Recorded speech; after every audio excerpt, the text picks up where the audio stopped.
Hello and welcome back to my channel. So if you're new here, my name is Monchivamba. If you're subscribed, I'm thankful for you. If you're not yet subscribed, why are you not yet subscribed?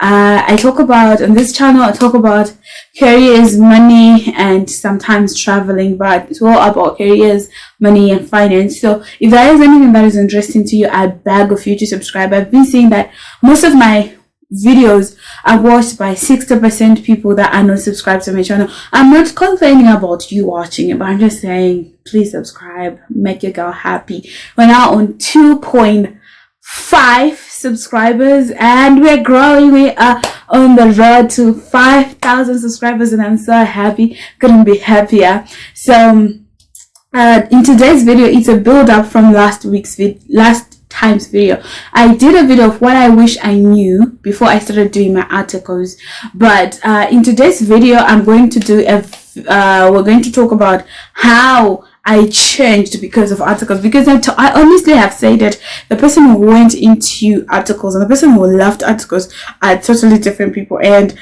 I'm not going to talk about the text bracket earning more money. No, I'm not going to talk about that today. I'm also going to talk about me learning new things. I mean, those are obvious things, but we're just going to talk about the other things character wise. Before I started doing my CTA, before I started on my CA journey, when I was still on attachment, I could almost all the time tell if someone is a CA or not.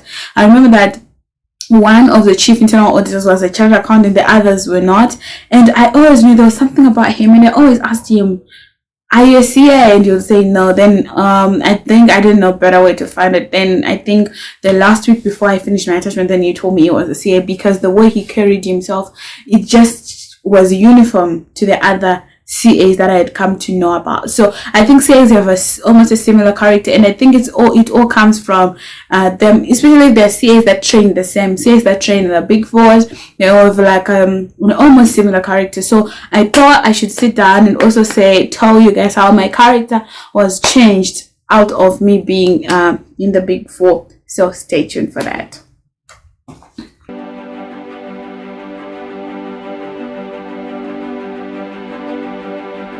First thing is I got rid of my biases. So when I started my articles, I used to be such a judgmental person. I always thought I was like sometimes you put yourself on a pedestal and just see somebody like everybody like they're little down over there. But doing my articles, like for example, I would say I used to judge people that don't go to church. I used to judge females that drank. I used to judge people for just doing basic things that people have choices to do in their own lives. I used to judge them, and then I started doing my articles and I slowly started to shift towards becoming some of those people that I used to judge all the time. And that really it made me aware of my biases, of the stereotypes that I put on myself and on other people, and the expectation that I put on myself and on other people. It just made me more conscious of the biases that I had, that, okay, if you're this way, so you should be this way. If you do this, so that means you're this way. So I had a lot of stereotypes in my brain. I had a lot of intelligence it's supposed to look like. And then you go to the firm, you see someone's at the firm, probably they have a very good degree class, they had very good points at A level, but everybody behaves different. There are people with their hair combed, there are people with their hair just doing other things, there are people with blue hair, people with blue scratches, people with short hair, people with braids, people with dread, people that just everywhere. So it just tells you that it made me aware of the biases and how I could also just deal with them, and I'm very grateful for that. Thank you, Delight. Thank you, Delight, for that. I am so grateful. It made me aware, and now I'm I don't judge people. I don't judge what I don't know, what I don't perceive, like what I'm not in on. What does not affect me does not affect me. I don't judge people. I don't put in brackets. I don't put people in brackets and in boxes anymore. I just approach everyone as they are. That's the first thing that articles told me. You give each person that you approach a clean slate, and you allow themselves to reveal You'll allow them to reveal themselves unto you. You don't already put people in brackets and boxes. out of your perceptions of how you perceive certain things. And that is the one biggest win that I got from my articles. The second thing that articles changed me was to push my limits. I had to define what my limits were, and I had to push them. Now I know I can do anything that I set my mind to because I managed to survive that process. When I went to attachment, I did a whole year, worked in internal audit, and I then went and I worked in audit, in external audit, and the environment is different. The work environment is different. Everything is so fast paced. There are deadlines. You can't use deadlines. You can't negotiate them. There's no room to slack. There's no room. Of course, if you're having issues, you're having even mental health issues, they take those seriously. But what I mean is, in articles, you are right there in the frying pot, and you get to expand your horizons and you really push yourself. So now I know that in as much as technical ability, in as much as working hard is concerned, I can do anything because I survived articles, right? Then responsibility, you will learn to be a responsible person, because if you go to your articles after university, in a year you already have a file that you're running with. So if you're running with a file, you're the one overly responsible for the file. So responsibility comes at you, and it comes fast. So you get to learn so fast, and you also learn to just take responsibility and make things work. You tend to be able to be the kind of person that finds solutions. Even now at my new job, whenever I see a problem, I'm always quick on it, and I'm always the person who comes to you with a problem and in a suggested solution. I learned this from my articles. Then there's accountability. At the firm, you have to account for your every hour, because time is what the firm is selling, right? So you have to account for every hour. We call these timesheets. Go on the big 4 pages on Instagram, go on the big 4 pages on LinkedIn, whatever, where they do these memes, and you see that most of the memes they're around timesheets. You learn to be accountable. You learn to be able to report to someone, because I think unless you're like a partner, that's when you say you don't report to someone.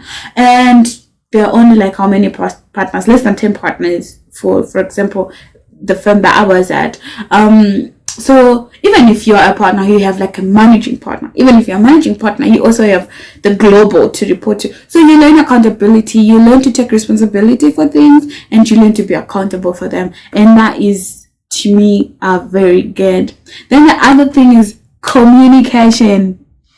Guys, I learned to communicate, because even though you have deadlines, you need to communicate. You need to communicate upwards, you need to communicate downwards. You need to communicate things you like, you need to communicate things you don't like. So as much as in a business setup is concerned, I think I'm very good with my communication. I don't hide under the table. I'm very good in communication, and that is because of me being part of a system that fosters that. So even if I go into a system that maybe does not foster it, I've already learned it already, and it's part of embedded in the person that I am. Then the other thing is my person. I will just take this together with confidence. I've always been a confident person. I mean, I've been presenting elsewhere, everywhere, like going to Italy, going to Dubai. I've been everywhere just presenting things. But sometimes I used to back myself down into a corner to say, you know what, I don't deserve to be speaking here. I don't deserve to be applying for that thing. I don't deserve to be applying for that thing. Now, as an auditor, doing your articles in your first year, you have queries. The queries will require that you go and you ask the client. And the client probably is from either the accounting assistant, or you have to go to the finance executive. It's a spectrum. I remember in my first year, I had to go and speak to the finance executive, and we had to go and do a meeting with an external valuer. And you know, like, you just think to yourself, you know what, I'm so small, I'm just so small, you know, I can't be having these discussions with all these people that are knowledgeable. Now it's your job to talk to those people, and now it's your job to actually have this conversation where you're supposed to know things, to ask the right questions. So the confidence then comes natural. Panonopera 3 years, you're able to ask questions, you're able to articulate things, you're able to confidently express yourself, and through doing it, and also sometimes through just watching others around you do it. So that's one thing. Then the other thing I learned is discipline, the art of committing to a course. You have committed, you signed a contract to say, I'm going to learn, I'm going to do my articles for 3 years. And then 1 year down the line, you're like, I can't do this anymore. Articles will teach you to be a disciplined individual who is going to follow through things to the end. You are going to learn the art of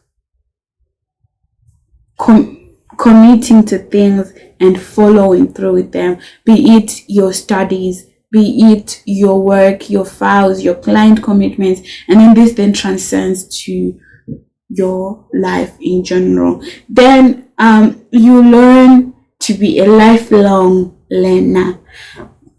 You are always learning. Even by the time I left as audit supervisor, audit senior, I was always learning. The work that my juniors did, I would review it, and it would be reviewed by the manager. And sometimes after reviewing something, your manager sees things from a different perspective. Or sometimes even your own work, your manager sees things from a different perspective. They raise review notes. You are then supposed to be able to address those things, learning. So you tend to become a lifelong learner. You tend to question things. You don't just go, okay, with all review notes. You question things. So you become a lifelong learner. And to me, this is very important. It shows you that you are never too grown to learn. You're never too qualified to learn new things. Someone can always bring a different perspective. Someone can always bring another angle, and you can always see things differently. So that is also something that I have even taken to my own life. I am a lifelong learner. I'm always learning new things. It's not like I'm not confident in the things that I know and the person that I am. I am very much confident in the things that I know, but I'm always giving room for me to learn new things, learn new ways of doing things, learn new ways of expressing yourself. Just learn new things and new ways. I used to be why can't you see things from my perspective? Let's move on. Until I became an audit senior, and you're training different people with different levels of understanding things. You have someone coming straight from high school. You have someone coming from university. You have someone who has been in the firm a year, and he already have these biases of, you come from university, so you should know this and stuff. And their work will show you that no, they don't know this stuff. So it's up to you to start to learn, to teach them. And we all just grasp things at different paces. So me being part of doing my articles and becoming an audit senior, being responsible for all these audits, taught me patience, and the art of just taking criticism from both. Yes, that's the other thing. Taking criticism. I talked about this in the last video, but in this video, I just want to re-emphasize that I take criticism and I'm not even offended, guys. If you come to me and you say, you know what, I think you can do this better. I think you can do this better. We used to have 6 monthly performance evaluations where it was mandatory for me to point out what I think are my development points, for my seniors to point out what they think are my development points. And development points is a nice word for your weaknesses that you need to work on.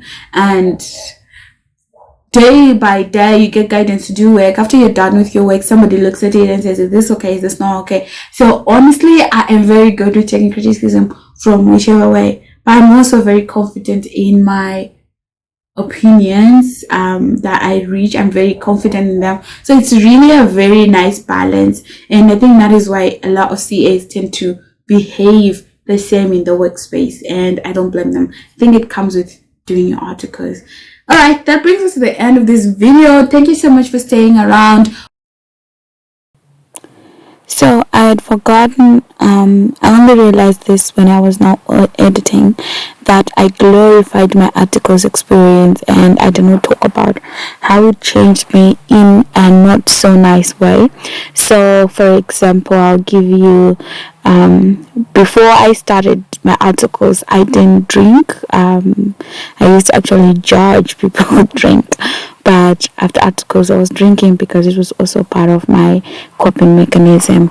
I also didn't talk about how nowadays for me it's normal to work 7 days because of the workaholic mentality that comes from articles, where you are always on call, you don't really relax, you're always on call, always waiting for the other message. So it's not sacred for me anymore to work on Sunday, to work during the weekend. It's like normal, which I don't think is the correct way that life should be. Life's supposed to be having, you're supposed to have breaks and be able to do other things. I don't know any other bad things. Some people get out of it as pompous, arrogant, but I was very fortunate that I.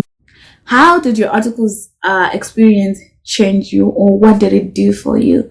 Sound off in the comment section. If you're new here, and or if you're still on your journey, let me know how his articles been so far. Sound off in the comment section. Or if you're starting your journey and you have hopes, let me know what your hopes are. Don't forget to reach out to my email, careerswithmaude@gmail.com, if you want to hear anything about careers, or you just want my specialized opinion on it. I'm very passionate about it and I always get back to you. Ciao, and see you in the next video. Don't forget to subscribe.